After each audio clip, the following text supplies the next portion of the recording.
இடஒதுக்கீடு போராட்டத்திற்கு எதிராக போராட்டம் நடந்தபோது காக்கைக்குருவி போல் சுட்டுக் கொன்றது யார் என்பதை மறந்துவிட்டு அவர்களோடு கூட்டணி அமைத்தீர்கள்.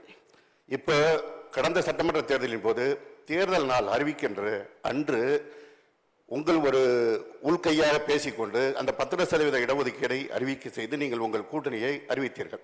அந்த 10% அரைவேக்காட்டுத்தனமாக அவசர கூடத்தில் அள்ளி தெளிக்கப்பட்ட என்பது உங்களுக்கும் தெரியும். அது நீதிமன்றத்தால் நிராகரிக்கப்பட்டிருக்கிறது. நிராகரித்த பிறகும் நீங்கள் அவர்கள் செய்தது போல சொல்லிதான் தேர்தலை சந்தித்திருக்கிறீர்கள், பிறகு சந்தித்தீர்கள். ஆனால் 20% கொடுத்த திராவிட முன்னேற்ற கழகத்தையும் எதிரியாக காட்டினீர்கள்.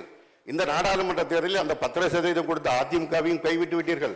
எந்த சமூக நீதிக்கு எதிராக இருக்கிறதோ அந்த பாரதிய ஜனதாவோடு கைகோர்த்திருக்கிறீர்கள். சமூக நீதியை ஒட்டுமொத்தமாக நிராகரிக்கின்ற பாஜகவை இன்றைக்கும் தமிழகத்தில் தூக்கி பிடிக்கிறவர்கள் நீங்களாகத்தான் இருக்கிறீர்கள். எப்படி ஒரே நேரத்தில் இத்தனை விதமாக பேச முடிகிறது என்பது விந்தையாக இருக்கிறது.